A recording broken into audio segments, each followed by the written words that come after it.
Welcome back to the DFS Den for Week 2 NFL DFS. Of course, I have to start off by apologizing that the intro is not going to be nearly as good as it was last week. But, the star of the show is downstairs playing Fortnite right now. He said he's teaching some noobs what's up. So you're stuck with this to begin with. But I hope that you had a great week 1. I know that I did. Chris, how did week 1 go for you? Week 1 was outstanding, and not even from a winning money standpoint, just from as I said at the end of the broadcast on Sunday, I thanked everybody. My first week at Fantasy Six Pack, I mean, that was worth its weight in gold alone. But week 1, it was fantastic, but more so, it was a great time. I'm still working on it, just getting into the rhythm, of the content schedule, because again, it gets grueling. And again, as I told you before we went live, before we started to record, it's like I feel like we were just here yesterday talking about week 1 or talking about preseason games, and boom, poof, however you want to put it, it's already week 2. And I know I mentioned in the bottom of the barrel running backs article today that we need to start stopping and smelling the roses, because before we know it, like you said, it's going to be wild card weekend. We're already going to be looking forward to the draft. And as much as that is fun and enjoyable, I want to start living in the moment more often, right? And it's week 2, and let's live in that moment, and let's talk about week 2, because it's now. I know it's only week 2, as I said 1,000 times, but now DVP is starting to take shape a little bit. We're starting to see target shares, or how we can best. It's not a guess anymore. In a way, we're like, okay, this is how, more than likely is the word. I'm more than likely this is how the backfield touches are going to shake out. The targets and touches for wide receivers are going to shake out. So and I'm sure you are. We're better equipped now to really dig deep and give folks what they so crave when they tune into the DFS Den here at fantasy6pack.net on a Friday, Saturday morning, however you want to put it. Yeah, and I was very clear last week that, I was not talking about anything revolving around the previous year, just focused on, where we were. And that's not typically my content. I like to break down, and we'll get into some stuff here. But I like to break things down in some other ways, just to kind of, lead you to where I'm getting, my thoughts from. Telling a story. That's how I like it. In all my DFS exactly. content, telling a story. Some folks look at it as black and white. This is my article. This is what I give you. And boom. In a way, I guess if we're like abstract thinkers, or are we smarter than most? We're storytellers. I'd like to think that that's the case in my written work. I'm telling a story, and maybe someone right now is laughing and saying, you're a dummy. You broadcast about DFS, but hey, let me have my moment. I like to tell a story with my DFS content here. Yeah, for sure. So I'll be the first to say it takes a minimum of 4 weeks, ideally 6 weeks, before you really get data that you can believe in. But we're going to hop into things here in just a second. Before we do, I would be remiss if I didn't tell you, head on over to fantasy6pack.net/plans, jump in, become an all access member. I think that even if you did it solely for our Discord, I think that's worth the price of admission right there. Every single one of the members that, I'm literally interacting with on a daily basis, oftentimes an hourly, or, holding a full-on conversation all the time in there. And we're talking about things, strategy-wise, game theory-wise, week-specific-wise. We're talking about everything. And everybody that was in that Discord last week won money. Because, they were following along with, the more detailed stuff that we have behind the scenes. So again, fantasy6pack.net/plans, check it out. I don't think that you'll be disappointed. But Chris, let's hop into week 2. Let's talk about quarterbacks. Why don't you go ahead, lead the charge with the guys that you're looking at here? Yeah, and this is a great thing. When we look look at quarterbacks, quarterbacks are realistically the star of the show. And first and foremost, just a massive bummer what happened to Aaron Rodgers. You hate to see that, right? Even in the video, it was like an ode to Aaron Rodgers now that he was out of the North. And it's like, is it hard to root for the guy or not? You still feel bad for him. You never want to see any sort of injury. Typically something like that at his age, it's going to take a long time. So shout out to Aaron Rodgers. Sorry, we're not going to get to see the full complement of the Jets team. And again, in a way, is it going to hold back Garrett Wilson's breakout? I don't know, but Zach Wilson, it's feet to the fire, buddy. It's either sink or swim, and all those other moves. But let's get right to it. When we look at this across the board, and we should, every time I use that word, Dave, across the board, I want you to ding me because I want to, because I want to start using other words or phrases then across the board. Ding. But when we look at this slate right now, Josh Allen is the most expensive player on the slate, 9-2 on FanDuel, 7-9 on DraftKings. But I'm going to go right to it. Homerism aside, Jared Goff is way too cheap given the matchup and given the, just the game in general. Jared Goff, Detroit is home opener. We're going to see Ford Field filled with people wearing ski masks, if Blue you can believe it masks. or not. Yeah, blue ski masks, because Gardner said, instead of paper bags, we're going to wear ski masks, not in an armed robbery kind of way, but I like what he said. It's like we're going to take what we want, right? And I love they're villains. They're doing it in a villainous way.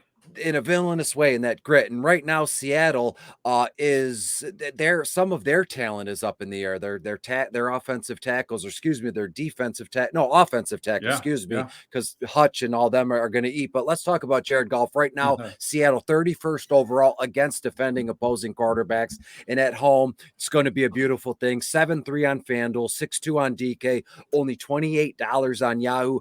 I have Jared Goff 23 completions, 240, maybe 250 yards, 2 touchdowns, I think is his floor in this one. Maybe I am getting a little wrapped up in the homerism thing, but I think that's okay. Jared Goff to me is a must-have this week based on price tag, based on, home opener, based on what they came off of on Thursday night. I mean, Ford Field is going to be raucous. I want to mention Jordan Love as well. Granted, Atlanta is just saying Atlanta Falcons out loud, you're like, well, that's not really a tough matchup. But right now, on paper, they're 13th overall against opposing quarterbacks.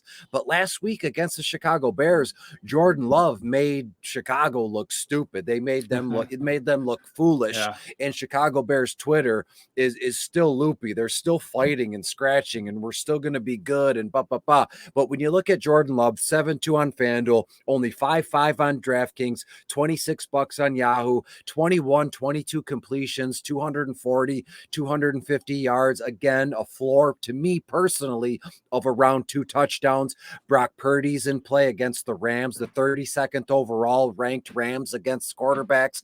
Brock Purdy, what was the I know the answer to this question. It's a rhetorical question, but if you remember last week, the whole vibe was, what's all the fuss about? Brock Purdy sure lived up to the hype, and it helps when you got a guy like McCaffrey you can flick the ball to, behind the line of scrimmage, and he'll take it to the house for 83 yards or 40 yards, whatever he did. Brock Purdy, 7-1 on FanDuel, 5-7 on DK, and then we get that line, right? And it's like Russell Wilson, Matthew Stafford, Ryan Tannehill, which, upon further inspection, right, I'm not recommending Ryan Tannehill at all, although the Chargers are 28th overall against opposing quarterbacks here. Zach Wilson against Dallas, you'd have to be a fool to want to play Zach Wilson given what Dallas did to Daniel Jones and New York on Monday Night Football. But again, in a way, it's one of those plays where I just said it. Why on earth would you play Zach Wilson against this just massive monster defense of the Dallas Cowboys? But what are the chances something weird happens and he throws, 3 touchdowns and he hangs 250 yards, and given his price tag and given his low ownership percentage, anything can happen. One guy I want to mention off the beaten path, I'm going to be made fun of, but I'll be a genius if it happens. Clayton Tune in Arizona.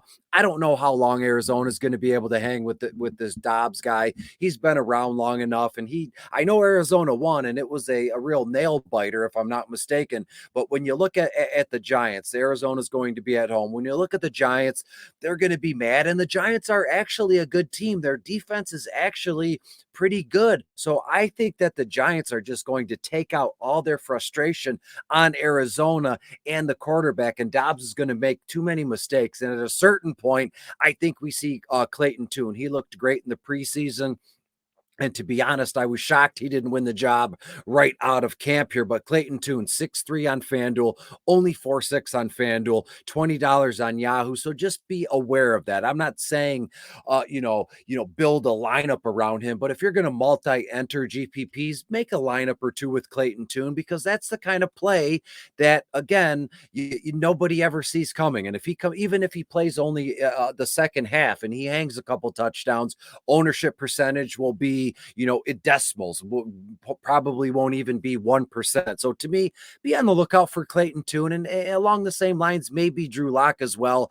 God only knows what's going to happen to Geno Smith here in Detroit with that weekend offensive line and what Detroit's going to do. So Clayton Tune and Drew Lock are my guys that you might not see coming, and they're not listed as starting quarterbacks. But to me, that's what I'm looking like this week. Jared Goff, Jordan Love, Brock Purdy, Clayton Tune, and Drew Lock as my, punt plays, which is how you play the game when it comes to GPPs. Dave, what are you looking like from a cash perspective here this weekend?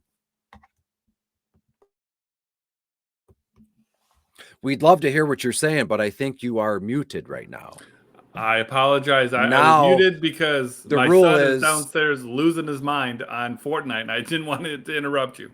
The rule is, if you get caught muted on a broadcast, I think you owe the other guy like a case of beer or just send me a Faygo. That's cool. A Faygo bomb pop. And we're good. So now that we can hear you, what are you thinking when it comes to cash games this weekend? So honestly, I don't have a lot here because I've only got two guys, and one of them is going to be dead obvious, and one of them I'm going to make a little bit of a case for, and then I'm going to be good. So the first guy I want to mention, Josh Allen.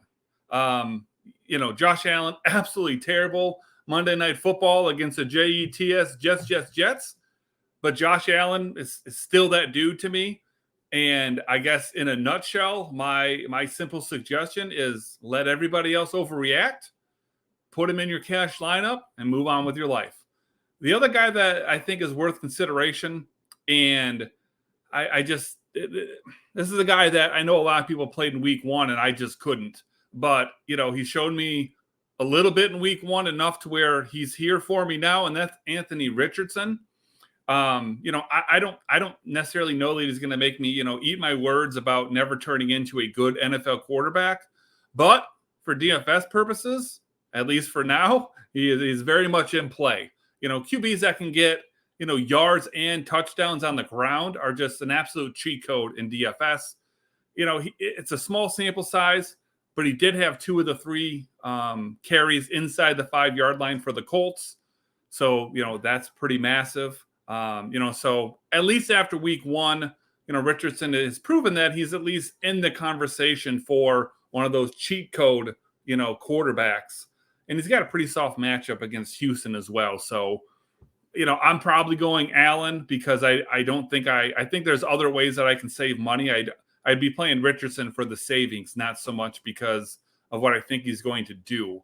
So I'm probably playing Allen, but if you want to play Richardson, I don't hate it, and I totally get it.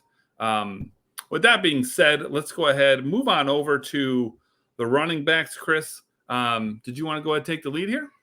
Absolutely. I cut out for a minute. I don't know if it's my weak connection or anything, but I noticed. I just want to double back really quick. I did mention I was very high on Richardson and Ritter last week, and both in a way paid off, and it was a beautiful thing. And to furthermore, the Indianapolis Colts have absolutely owned Houston the last few seasons, in the series there. So that is a beautiful call on your part. When we look at running backs here, I'm going against my better judgment with one of these guys, and it's James Conner. Arizona's playing the Giants. Giants. Giants 26th overall against opposing running backs. James Conner 6'4" on FanDuel, 6'2" on DraftKings, only $17 on Yahoo. But the fact that I love the idea of how involved he was in the passing game last week for Arizona. And again, he's had injury concerns, soft tissue stuff, and he's one of those guys when he's healthy, he's an absolute star. He's an absolute stud. And right now he's healthy. So let's run it. Let's use James Conner to the best of our ability here. James Cook, again, why can't we stack him with Josh Allen in a way, in a passing down situation, right? And Buffalo's playing Las Vegas. Vegas 23rd overall against opposing running backs. He's 6'6" on FanDuel, 6'1" on DraftKings, only $21 on Yahoo. And again, I'm going to stay home here in Detroit with David Montgomery against Seattle. And it's going to be no shock or no surprise to anybody. I am without a doubt, even if I wasn't a Lions fan my entire life, I would look at this game after I would have looked at Thursday and saw, Jamar Gibbs and David Montgomery, they looked well in unison. We heard Dan Campbell say, we held back the reins on Jamar Gibbs just a little bit, just to let him see what real life game action is like. And they're just going to let him loose, little by little. And I think this week, Sunday, is when, the floodgates are going to open. So I have no issue using both running back spots on two players from the same team, David Montgomery and Jamar Gibbs. And when you look at Jamar Gibbs, the price tag it's ridiculous given what the projected output could be. Gibbs 5'8" on FanDuel, 6'3" on DraftKings, only $20 on Yahoo. Some quick hits here. Damon Pierce, Houston, as I just said, kind of contradictory, but not really. I've said that Indianapolis has owned, Houston for all these years, but Damian Pierce is the stone cold stud, and his price tag is, I'm shocked how low it is across the board. Ding, ding, ding. Damon Pierce, $6,000 on FanDuel, only 5.6 on DK, $18 on Yahoo, and the Colts right now 24th against opposing running backs.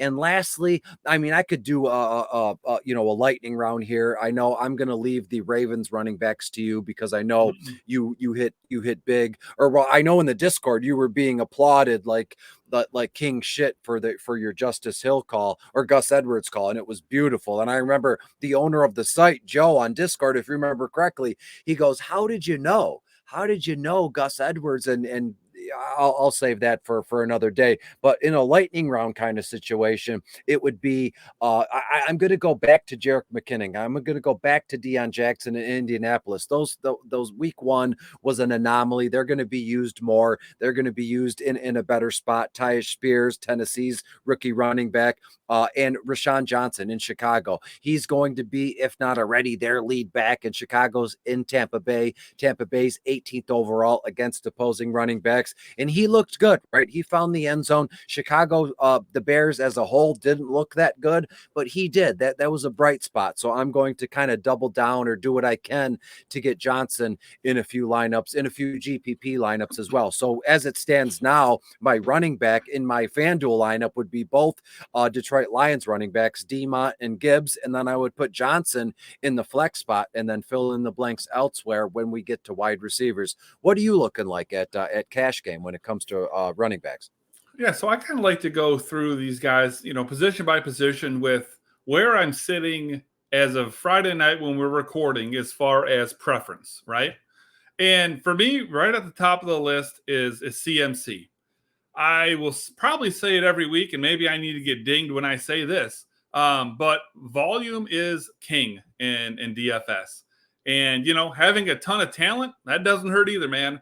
CMC, 83% share of running back touches in week one. I don't think we saw that coming. Even the word out of San Francisco was they were going to try to get, Mitchell more involved with things, but that didn't happen in week one. So he ended up being good for 22 carries, 3 catches, 174 total yards, and a touchdown. Now, a few years ago, I used to have an unofficial rule, right, about CMC in cash games. And it was simply this: if he's healthy, he's in my lineup. And you know what? If we're going to see anything close to what we saw in week one, I may need to, enable that rule once again, man. Next up, and this is a guy who didn't make my pool, and I didn't write up until today because of news, and that's Joshua Kelly. Eckler is looking like he's going to be out. He's currently listed as doubtful. I don't know what the percentages of guys that are listed as doubtful on Friday that play on Sunday are. I'm guessing it's not very high. This is going to make Kelly, a solid but also a cheap option for us at running back. This definitely unlocks for me Josh Allen at quarterback, and I don't really have to, consider Anthony Richardson so much because I can save with Kelly. Even with Eckler in the lineup and healthy last week, Kelly still saw 17 opportunities. So I'm expecting, he's going to get the workload here for the Chargers. I will say, though, proceed with a little bit of caution. He's obviously going to be very popular. But more so than that, Tennessee just held Jamal Williams down last week. And he was a guy that I put into my cash lineup. It was in a very similar situation to Kelly, had some opportunities open up against Tennessee, and Tennessee kind of put the kibosh on it. So, probably going to have to play him. But, if you wanted to go a different direction, I wouldn't hate the idea. Kenneth Walker, talked about him last week. 69% snap share. He had 71% of the rushing attempts. And here's the number that surprised me the most. He ran 17 routes last week. Now, those 17 routes ended up getting him a 20.8% target share, which was the second highest amongst running backs in week one. That makes him very, very enticing in a game against the Lions that I wouldn't be shocked if, we see 50-plus points. Now, we already know K9 can run the ball. If he's going to get elite target share and he's going to run that many routes, I'm going to be jamming him into my lineup. So he's a guy that I'm really liking here for week two. And then we'll talk Derrick Henry, right? Everyone's freaking out, because week one, Tajay Spears actually outsnapped Derrick Henry 34-30. I'll say this. We're talking about King Henry here, okay? I'm going to consider this just a blip on the radar until it isn't, right? So I'm not afraid to put some Derrick Henry out there. Rachaad White, again, another guy I talked about last week. It was not very efficient, but 79% snap share. So, he was on the field. That's sixth highest in the league for running back. So, the opportunity was there. He didn't make do with it. If you were a fan of, K9 17 routes ran last week, White had 21.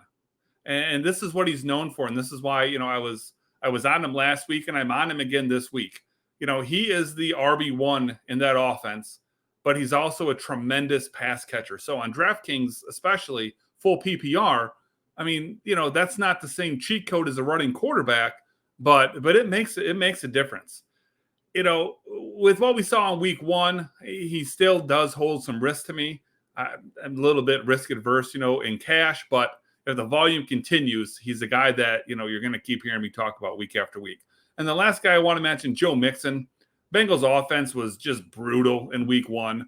You know what matters, though? Mixon got 77% of carries and 80% of running back targets. So, again, volume is king, right? He ran 16 routes, so very encouraging number then. I am not afraid to roll him out in cash. I think I've laid out some better options, but, I did want to – I'd like to mention all the guys that I think are viable and let you decide what to do. You don't have to mimic exactly what I do, but, these are all guys that I would consider worthy of playing, Chris. As always, the fun part here, you get a lot of different choices here with wide receivers. So why don't you go ahead and lead us through a little bit of what you got here? Yeah, one thing I want to rehash one thing that you said about Rachaad White. He was mentioned in the bottom of the barrel article. The one thing that stuck out to me the most, target shares and snaps and all that stuff, it's beautiful. It's a beautiful process. But what it breaks down to is Chicago is 31st overall against defending opposing running backs. And again, we said it last week till we've been blue in the face. This DVP kind of stuff is kind of take it with a grain of salt right now, but we have one game under our belts and the eye test is still, in my book, undefeated, right? You can see all these numbers, but when you watch games back and when you watch teams kind of fold or their linebackers kind of not finish out a play or kind of pull back, something like that, I saw that with the Chicago Bears defense last week. So again, I think Rachaad White is a beautiful call. And I gratuitously left that one for you because I knew you were going to mention him because we're in sync. We're simpatico. When it comes to the wide receivers, I have a trio of guys I can't get out of my head. I've highlighted them in my notes, like it's bleeded through the pink highlighter is bleeded through the paper, and it's Zay Jones, Nico Collins, and Jahan Dotson, however you want to say it, for the Commanders. Let's start with Zay Jones briefly. Jacksonville's playing Kansas City. Kansas City's going to be pissed, upset. Does that have anything to do with it? Well, yes and no. Let's say Kansas City and Patrick Mahomes, get out to a 21-0 lead or 28-0 lead on a defensive touchdown somehow. Well, guess what? Trevor Lawrence is going to have to respond. He's going to have to throw the ball, and Zay Jones looks to be one of his more favorable targets when he's on the field. So Zay Jones, to me, 6'3" on FanDuel, only 4.7 on DraftKings, $18 on Yahoo. To me, Zay Jones is a no-brainer. When we go down the list, the Michigan man, I can see you got a U of M kind of shirt on there. That's our boy, Nico Collins, go blue. Houston's playing the Colts. Colts right now 29th overall against defending opposing wide receivers. Nico, 6'2" on FanDuel, 4.8 on DK, only $16 on Yahoo. He is fast becoming wide receiver one in Houston. What else do they have going for themselves in the wide receiver room there? John Michie, we wish him the best. He's had, when I say off the field issues, that's not the right term. I mean injuries, right? He hurt his knee. He had leukemia. He's back and he's healthy, and that's but right now, Nico Collins looks to be the star of the show for now. So give me all the Nico Collins. That third guy on the list is Dotson. He had a fantastic rookie season.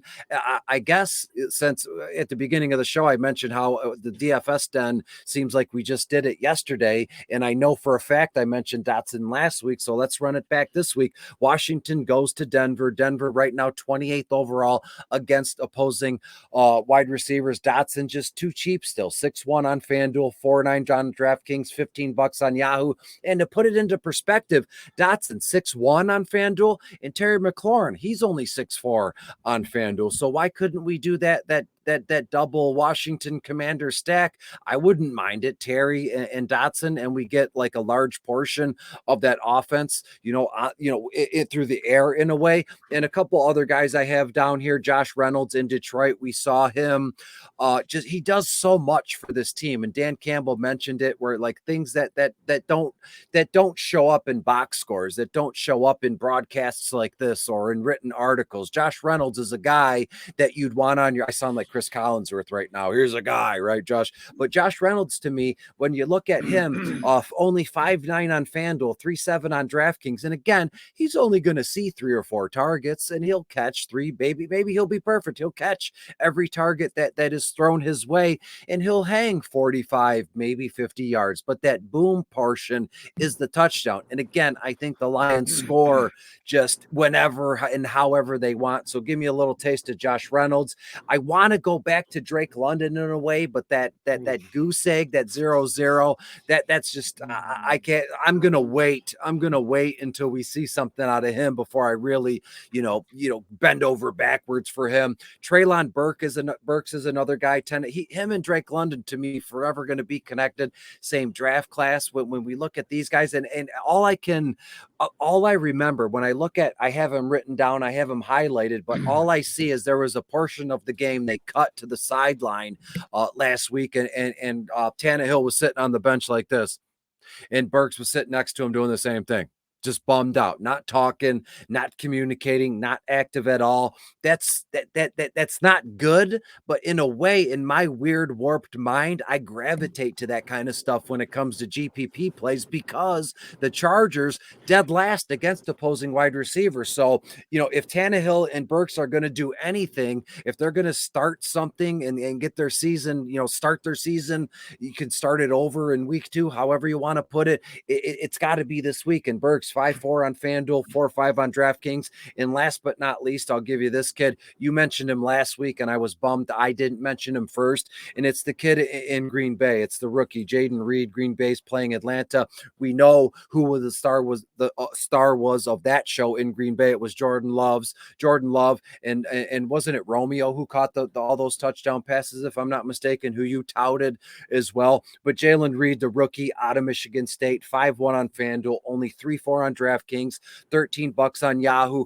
I love this game. For some odd reason, Green Bay and Atlanta is in my top 3 favorite games I'm looking forward to on Sunday. And if that's the case, then I'm going to look to get as many pieces and lineups, and maybe I'll do a full game stack of Green Bay and Atlanta, and Jaden Reed will highlight that along with Jordan Love, and we'll go from there. Lightning round, Justin Watson, Joshua Palmer, Michael Wilson in Arizona, and that's what I got. And at the top of the list, it's looking Gabe Davis, Tyler Lockett, somewhere in there, but I got to leave some guys for you. So Dave, hit me with some cash game wide receiver plays, and I know you're going to start with Jamar Chase because it's a beautiful matchup against Baltimore. At least, am I wrong?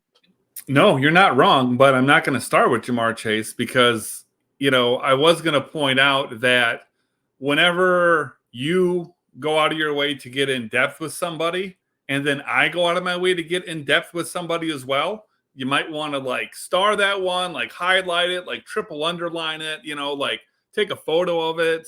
You might want to do something special with it because the guy at the top of my list is Zay Jones. Now, listen, let's not confuse Zay Jones with, a wide receiver 1. He's not that. What he was in week 1, though, was very clearly, the wide receiver 2 ahead of Christian Kirk. Zay had a route participation rate of 94% compared to only 67 for Kirk. And yeah, I guess that could be just that's the way it worked out in week 1. But I don't think that's the case. I think that Zay Jones is the wide receiver 2 here in what is one of my favorite offenses, in the league. At this price, I just think that, Zay is looking like a week 2 cash lock for me in, what could well be the highest scoring game of the week. Another guy, and it took you a little while to get to him, but another guy that is right up there for me is Jaden Reed. And we talked about him last week. And, we're talking about him because basically of Christian Watson, right? I think he's only in play if Christian Watson is out. If Watson is in, even if he's expected to be limited, for cash purposes, I'm not playing Jaden Reed. Now, I will say this. I will say this now, and then I will say this later as well. I would limit my cash lineup to only one Green Bay Packer because there's 2 guys that are cheap that you could easily jam in, and I'm limiting it to 1. I'm just going to throw that out now. Now, in week 1, he ran as many routes as Romeo Doubs did. He earned 5 targets doing so. Aaron Jones is also very likely to be out. So, like I said, if Watson is out, very strongly going to consider playing Reed. If Watson and Jones are out, there's a really good chance that Reed is going to be in my cash lineup. Let's talk about a home kid boy here, Amon-Ra St. Brown. Guy ran 100% of routes on, golf dropbacks last week. So he's already one of the most, if not the most consistent, wide receivers in the league. That is absolute music to the ears, for cash games. Now, unlike last week when I had, Hill and Jefferson in my lineup, I don't think you're going to be able to spend up for 2 wide receivers this week. It's just not in the cards. Likely going to have to choose between, maybe Diggs, St. Brown, and then, we'll get to Jamar Chase as well. But you're probably going to have to pick one of those guys. I don't think you can play more than one. Zay Flowers, another guy I want to talk about. Did not disappoint in week 1. And I think you could already possibly claim, he might be the wide receiver 1 on that team. And we had heard going into week 1 that may be the case. And there was nothing in week 1 to tell us otherwise. Now, that may be confirmation bias. I don't know. But I guess we'll find out, won't we? Played 84% of snaps, ran a route on 93% of Lamar's dropbacks. And the most incredible stat, now, of course, this is with Mark Andrews out, but he had a 45% target share. Now, I know that's a small sample. It's 1 game. But, man, 45% is 45%, right? So, we're looking for volume. And even if, Andrews is back, it's going to limit the volume. But at his price, he's still going to get, a good share. And then probably my favorite thing about Zay Jones, he lined up all over the field. He was in the slot. He was on the outside. They even ran the ball with him, 2 times. So, looks like it could be a Tuesday day in cash, Chris. We'll talk about Jamar Chase. Again, another guy ran 100% of routes on his team dropbacks. No surprise there.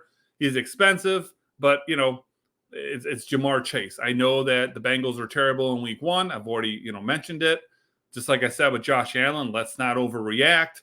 And like you alluded to, Chase absolutely crushes the Ravens. His last 5 games against them, he's averaged 11.4 targets. He's got 7.8 catches. So basically, 11 targets, catches 8 of them for 109 yards, and he's got 3 touchdowns in those 5 games. If you're already willing to pay up for St. Brown, you can consider paying up for Chase, instead.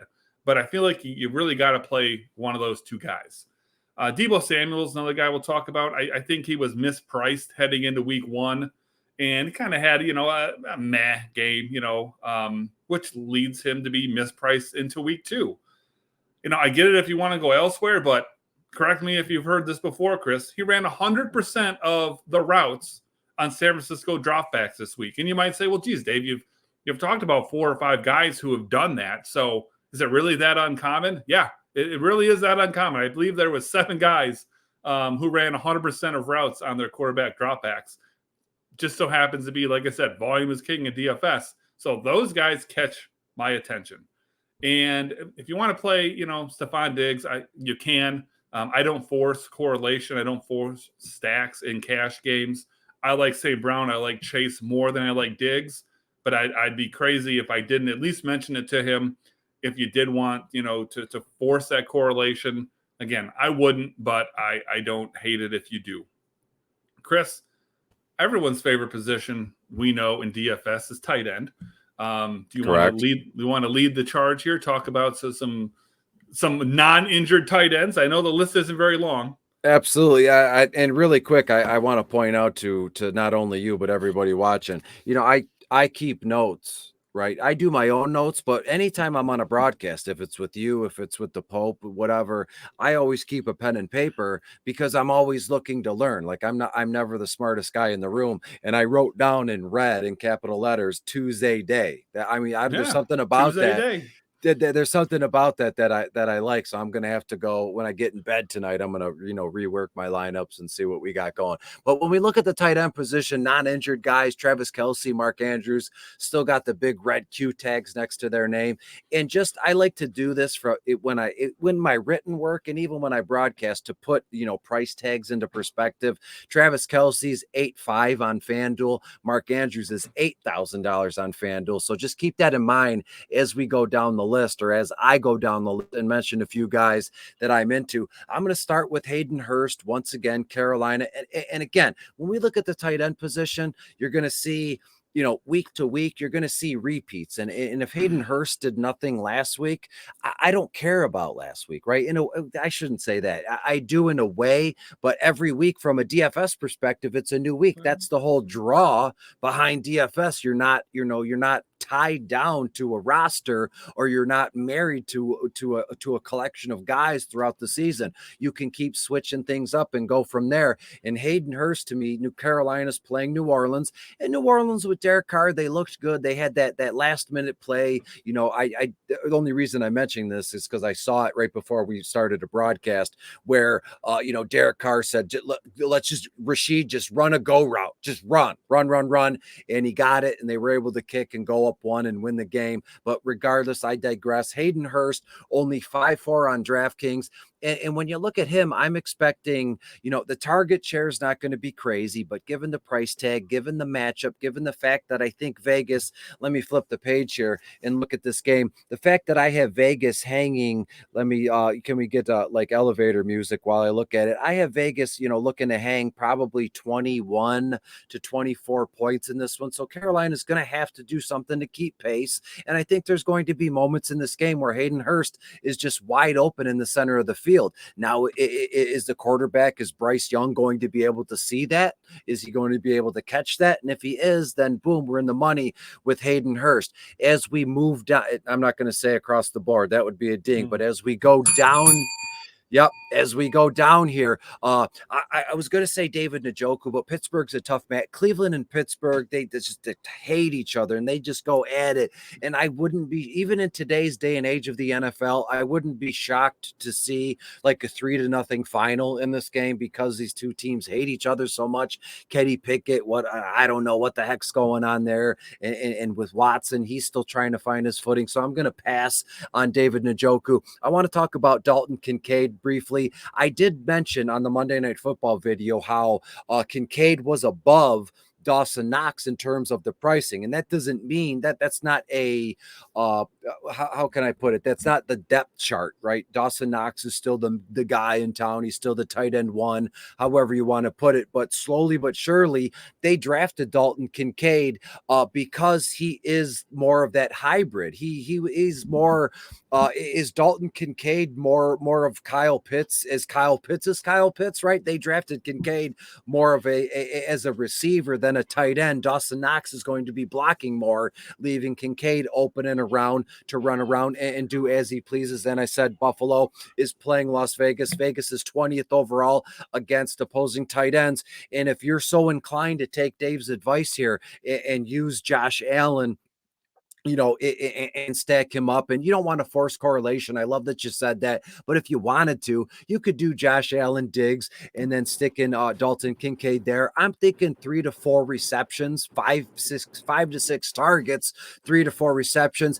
I'm going to guess 45 to 50 yards, but that's one of my best bets of the week is that Dalton Kincaid finds the end zone in this one. When we look at Cole Kmet going down, Chicago at Tampa Bay, and I bash Chicago as much as I can just because their fans are insufferable. And I'll say that till I'm blue in the face here. But Cole Kmet is still Cole Kmet, and him and Justin Fields have a connection, right? On the field, off the field, however you want to put it right now. Tampa Bay, 22nd overall against opposing tight ends. Cole Kmet, still too cheap on FanDuel, 5-2 for my liking. And again, I would love the idea. I'm going to write it down after I'm done talking, even though I'm so long-winded sometimes. I love the idea of a Dalton Kincaid, Cole Kmet, anytime touchdown parlay, and maybe Sunday I can share the screenshot, or when we get together live on Sunday, we can kind of go over this stuff and check the ownership percentage of, I know I'm going way back, but check the ownership percentage of your guy, Josh Kelly, at running back here. But that's really what I have. And again, I don't know if you were planning on mentioning Luke Musgrave, but I'll do it briefly just because the matchup is just, it's so sweet. Atlanta, 26th overall against opposing tight ends. He's only $5,000 on FanDuel. And I know it's only been one game, but Jordan Love looks to be the real deal. Jordan Love looks to be the stud that he was projected to be, playing behind Aaron Rodgers. So give me Luke Musgrave. As I said, he's very cheap. And one other guy I will mention, Mike Gesicki is gone in Miami now. So it is the Dalton Smythe show. I think there's something brewing there with Dalton Smythe at tight end in Miami. And Tua really, I don't want to be obscene on this broadcast, but Tua really stuck it last week when what they hang 38 points, 40 something points there. Enough. They hung enough, right? So Dalton Smythe, I think, needs to be on our radar on a week-to-week basis based on his price tag. If Dalton Smythe's price point goes above, let's say, $5,500, or if it reaches $6,000, I'm out. But as long as it stays low, and I'm going to type him in really quick because I don't have him. I don't have it in front of me really quick. But as long as his price tag stays in that $4,500 to $4,800 price range on FanDuel, at least, I'm going to hammer that home every time they're playing on the field. So give me Dalton Smythe. Weird play. I love that. And the word Smythe reminds me of a James Bond film. It's called A View to a Kill, where James Bond's, his alter ego was Sir St. John Smythe.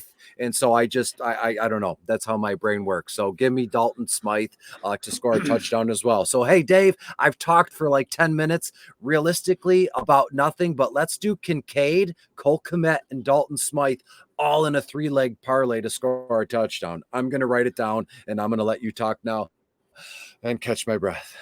So the 10 minutes was helpful because I had to send a text to the Smythe family and apologize for you not calling him Durham Smythe which is his actual first name. So you know what? I think Dalton is his middle name. Sorry. it probably is. Maybe you know that. Maybe you know the Smythe family a little better than I do. I don't know his middle name. Durham Dalton Smythe. There Beautiful you go. name. So stud name. I had him over for dinner earlier tonight. Made tacos, his favorite. And so I just wanted to throw that out there. But I'm going to talk about two guys that you already mentioned here. But for cash, I think that these are your two legitimate options. I'm just going to start with Dalton Kincaid. And I know that you went on with him for a little bit, but I'm going to get into a little bit more detail with him, right? So here it is, another Bill. Another guy that you could unintentionally stack with Josh Allen if you decide to go that route with Allen. I most certainly would not do, Diggs and Kincaid. I mean, that's an MME kind of thing. Which reminds me, when I talk about not forcing correlation, I want to be very clear that is only in regards to cash. In MME, I absolutely force correlation. You'll never see an MME lineup for me with less than 5 correlated players together. But in cash, I'm not looking to go that route. When it happens naturally, that's fantastic. And this is a case where, you could play Kincaid and you could play Josh Allen, and they just happen to be on the same team. But, I advocate for paying down a tight end. I will eventually run into a week somewhere where I'm talking about Kelsey or, talking about Andrews, but we're certainly not there yet. Paying down a tight end, pretty much something I do every single week. So the guys that I discuss here, they're not going to be as sexy or, as surefire as everybody else. But Kincaid played 80% of snaps last week. He ran a route on 74% of dropbacks in week 1. This is a guy who they treat kind of like, wide receiver. He's going to line up all over the field. He's going to, line up in the slot. So he's a tight end, but he gets a lot of, receiving work. 9.7% target share last week. Not amazing, but, rookie tight ends, tend to not do that well. So, I consider 3 catches for 25 yards not too bad. That's 5.5 points on DraftKings. If you pay $3K for him, it's only basically 2x on your money. But when you're paying down for a tight end, if you tell me that I'm going to get 5 points, I would take it every single time. Not a lot more to say there. I do expect Buffalo will be better offensively this week. So Dalton Kincaid very much in play. Other guy I'll talk about is a guy that I think is a really strong play is Luke Musgrave. 50 yards receiving, good for second most amongst tight ends. Again, another rookie tight end. Played 75% of snaps. Of course, without Watson and with a somewhat, limited Dobbs. What's going to happen this week? Kind of too early to tell, but Musgrave should be right up there as far as your cash tight end considerations. I will reiterate again here, though, if you play Jaden Reed, I most certainly would not play Musgrave as well. I don't trust that Green Bay offense enough to jam 2 of those guys in there. Last week, I did jam in Hill and Mostert, but that was a much different game environment, a much different team. So I'm not saying you can never do it, but I'm saying it's not common to do so. Another guy that I think I have to mention, Jake Ferguson, finished with the second highest target share amongst tight ends in week 1. He was at 28%. I think that is very notable for a team that loves to throw the ball with the Cowboys. Ran a route on 52% of dropbacks. So that kind of just goes to, give you an example of kind of how elite some of these running back some of these wide receiver, numbers are when I'm talking about, excited about a tight end who ran a route on 52% of dropbacks. He was targeted on 16.7% of his routes. So, 1 out of every 6 routes he ran, he was getting the ball thrown to him. So for a punt tight end, those are numbers that, I can get excited about. Last guy I'm going to talk about, it's not because that we have, a mutual friend together, Kelly Singh, but she would be very happy to hear me talk about a little bit of Zach Ertz, right? Our resident Cardinals fan. He's more expensive than the other guys on the list, and I know it's not by much, but when you're punting, you are truly just looking to spend as little as you can on the position, as little as you can get away with. Obviously, you're not trying to be as cheap as possible, but, you still need to play a viable player.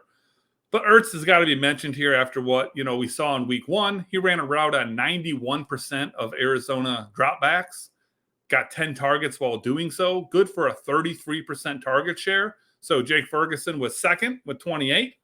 Ertz is the guy who was number 1 with 33% there.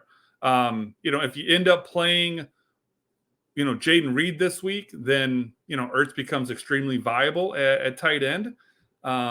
I really think it's going to depend on Jaden Reed to what you're going to do with the tight end position, as odd as that may sound. But that's how it goes sometimes, Chris. That's how it goes. You're right. And I know I was talking so long, right? So long that he was able to text me while I was talking. And when I was talking about tight ends, I mentioned a few guys that weren't on the main slate, and I'll tell you why. I mean, it's just insane. I need to cool it down. I got notes and sticky notes. I got this one. I got this one.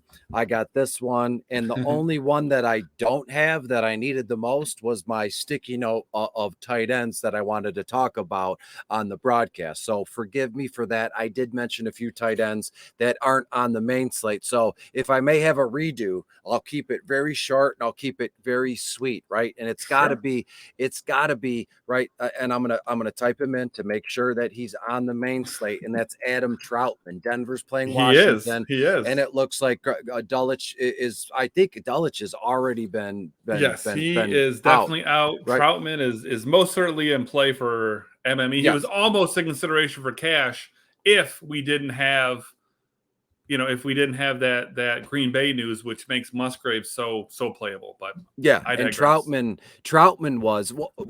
was like one of the biggest, aside from like the guy you named Kelly. Troutman was a massive waiver wire addition.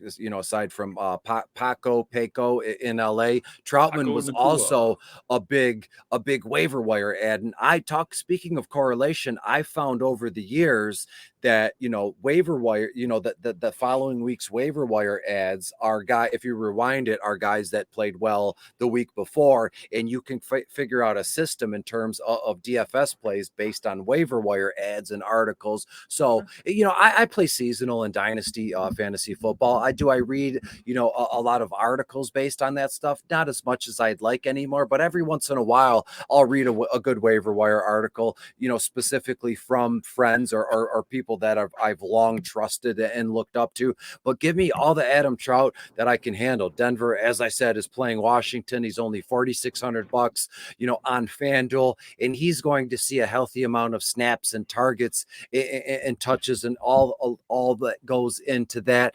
And one more guy I'll give you just as my redo. I told you I was going to keep it short and sweet. It's Adam Trout. And it has to be, as you said, Jake Ferguson. But I like the idea of Tyler Higbee. Once again, the Rams are playing San Francisco. San Francisco's defense is very good. Will it wind up being top 5, top 3 at the end of the season? Sure, but we're not at the end of the season. We're at the beginning of the season. And right now, they're 21st overall against opposing tight ends. And again, the Rams, with Matthew Stafford, they looked okay. They looked good. San Francisco looked better. I'm expecting, final game. I'm thinking this final score is San Francisco's going to win this one like 31-27, somewhere in there. So to me, if the Rams are to score 20 plus points, specifically 27 or 28, Tyler Higbee's got to be involved in that somehow. So give me Tyler Higbee and Adam Troutman on the main slate. Thank you for my redo. I appreciate that. So let's talk defense, special teams. Okay. I know I'm always the guy who advocates we got to talk about it. I'm with you. So I will lead the charge here.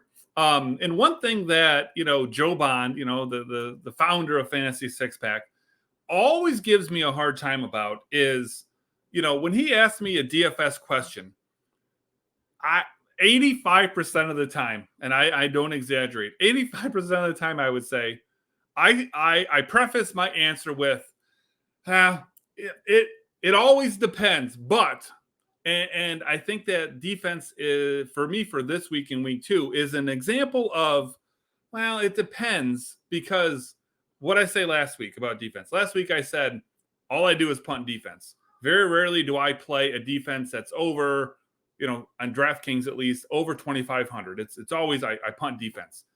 Now this week, I'm going to give you, 3 names, and all 3 of those names are over $2,500. As a matter of fact, 2 of them are 3,000 or higher, and they're kind of in the middle of the pack. And those are actually my 2 favorite defenses. So, anyways, without further ado, I'm talking Buccaneers are my favorite play this week. Justin Fields, I want to like him. I mean, he's from Ohio State, so I've got a little bit of a disdain, but I want to like him from a DFS perspective because of what he can do on the ground. But I mean, we look back at what happened in week 1, and that Bears offense was nothing to write home about. Buccaneers defense is a hell of a lot better, I think, than people realize. So I like the matchup here, with the Buccaneers at home going up against Justin Fields. Again, not a super big fan of that price, but you got to do what makes sense each week. The upside is immense. The upside is immense, if I may cut in really quick, because Fields is prone to making mistakes, and I don't know if there's any more growth to be had from Justin Fields. So carry on. Sorry for stepping on your toes. The team that shut him down, that shut down that Bears offense last week, was the Packers, going up against a team that I do like, Atlanta. But I think that Packers defense could be for real. We see that, Atlanta's offense is nothing to write home about. We are still paying, not all the way down, but, we're still paying down. I think that this is, a matchup that is very interesting and definitely holds my attention for DFS purposes, especially in cash. I like the Buccaneers better, but I think that the Packers are very much in play. And then we get down to my usual kind of, where I normally stick. And I just think that Buccaneers matchup this week is just so good because I'm willing to spend that extra couple $100 to go there, as opposed to going to the Cardinals. The Cardinals were huge surprise last week. Now, granted, that Commanders offense is nothing to write home about, but man, they really made Sam Howell's life, hell. And they put up, some points last week. They put up 19 points. So they got 6 sacks, interception, recovered 2 fumbles. Now, granted, some of those are for a touchdown. But even if you take away that 6 points for a touchdown, they put up 13 points. If you tell me I can get 13 points from, a bottom tier defense, I'm going to take it. And they're going up against the Giants, who absolutely shit the bed against the Cowboys last week. Now, I know the Cowboys defense had a lot to do with it, but, you never know what you're going to get from the Giants. So those are the 3 defenses that I'm most interested in. It's weird that I'm probably going to be paying up amongst that group. When the Cardinals, when I first looked at things at the beginning of the week, are the ones that really stood out to me. The more I've looked at it, the more I'm liking the Bucs from a cash perspective, Chris. Yeah, and that's a beautiful thing. And I think I've struck gold here as well. The Tampa Bay call it could be I'm willing to bet. I don't know I wouldn't bet with you because we're on the same page here, but I'd be willing to bet that they are the number 1 overall scoring DST this week, and they will be part of when you see the guy that wins $1 million, that'll be the DST that's involved in there. All right, so lock the Bucs then as my cash then. I mean, like I said, when Chris and I agree, and we've agreed on Josh Allen, we agreed on Zay Jones, we agreed on Dalton Kincaid, we're agreeing on the Bucs. Take note. And I'm going to keep this one short and sweet. I have 2 as well. And one thing I've learned over the years is anytime Denver plays at home, they're already at an advantage, right? Because of that mile high air, and it could be used against them or for them. But realistically, even aside from the air, you look at Denver is hosting Washington. And yes, I've mentioned, Dotson. I love Dotson as a play, and that's okay. Again, as I've said a million times, sometimes people don't understand, right? Well, why are you're going to start that defense, but the opposing team's going to score like 20 points. That doesn't matter to me. I'm talking about sacks and fumble recoveries and things along those lines. And when you look at Denver at home, they have some sort of a pass rush that's getting going, that's rolling, and a secondary and some ball hawking guys back there that can make life a living hell for Sam Howell 2 weeks in a row. And when you look at Denver, they're 4-7 on FanDuel, a little higher than than normal when you look at price tags, because right now on the main slate on FanDuel, the most expensive DST is the San Francisco 49ers, and they're 5,000. So it goes San Francisco, Buffalo, Colts, and then Denver's the fourth right there, fourth highest price. And that's okay, because I'm going to take it a step further and go down a little bit. I like the Chargers as well, right? The Chargers are at Tennessee right now. Tennessee looks like a sad sack. As I said, maybe 10, 15 minutes ago, when you get your starting quarterback and your supposed stud first round wide receiver sitting on the bench, sitting next to each other, arms like this, not saying a word to each other, just doing nothing, that's bad news. They're deflated. They're demoralized. So give me the Chargers at only $4,300 to really hang, to just really sock it to Tannehill, right? And again, Tannehill, has he turned back into a pumpkin, right? Miami traded him, and he had he looked very good in Tennessee for a season or two. They made a run into the playoffs a few years back, if I'm not mistaken. But has the luck run out? Has Tannehill turned back into a pumpkin? I hope not. I got nothing against the guy, but I like the Chargers at only $4,300. And if this helps my cause here, I have the Chargers to win this one 31-14, 31-10, something like that. So they're even points for, points against is working in our favor in this one. So give me Denver at home against Washington, the Commanders, and give me the Chargers in Tennessee, in Nashville to really just bum out Tennessee, So that's what I got cooking in DST land, Dave. Well, Chris, I think we've done our job here. We just crossed the 1 hour mark. I think we've done what we've done what we're paid for, right? We've gone over everything. We've given some great detail. We've agreed on a few things, much more than we did even last week. With that being said, why don't you go ahead and bring this home, my guy? Yeah, absolutely. And as a note taker, I got, things happen how they're supposed to, right? You can plan and plan and plan, and things, they never go the way they think they're going to go. But from this week going forward, every time we get together, I'm going to do notes, and I'm a doodler as well. So when you talk, I've told you this a million times, right? In person, that I look up to, I respect you. You're a great man. Not only, it has nothing to do with writing and broadcasting. You're just a good dude. You're a good man. I respect you, and I certainly look up to you when it comes to DFS picks. So I write down what you say, and with my doodles and I'm my thoughts while you're talking. Why not take a picture of my notes after every DFS den, and we can share it, on that Saturday or something, and see if it picks up steam, because I know people love to see my notes. They just like to see handwritten work in general. So maybe, again, something I never thought that was an idea. We didn't get together in the spring and the summer and go, we're going to do this broadcast, we're going to talk about this, and let's make sure we take notes, and we're going to share that was never on the table. So just something fun I thought of. But to bring this thing home, to wrap this thing up in a bow, you can always watch this video numerous times. You can rewind it, you can pause it, you can screenshot it, you can share it with your friends. You can go to fantasy6pack.net and you can sign up for an all access. And as Dave put it in the beginning of the show, the Discord is really where it's at. It's the price of admission. I've always loved that term. It's so old school and corny, and it's something my late grandfather would say. That's worth the price of admission, Chris, at the state.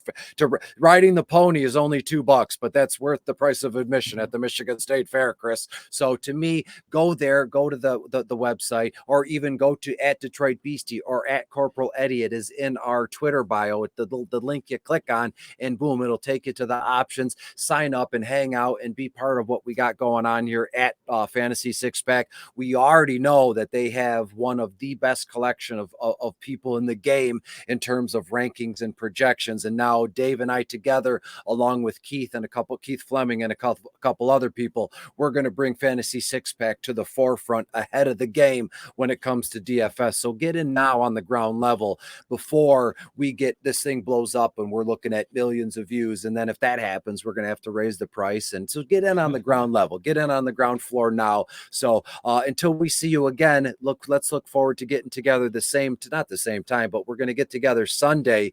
The Fantasy Six Pack starts their thing off early in the morning on Sunday, and it just goes and goes and goes. And you can catch Dave and I will be on promptly at noon to talk through this thing. More than likely, we'll talk right up to 1 o'clock. We'll have more news and notes. We'll have more lineups that are locked in, personal lineups that are locked in. So come and hang out, earmark it, put an alert in your phone, send it to your friends, do what you need to do. Come see us again Sunday. I look forward to seeing all of you. I look forward to seeing you, Dave, on Sunday. And to everybody out there in YouTube land or however land it is, be good, be safe, have a great weekend, and we will see you Sunday right at noon. Later.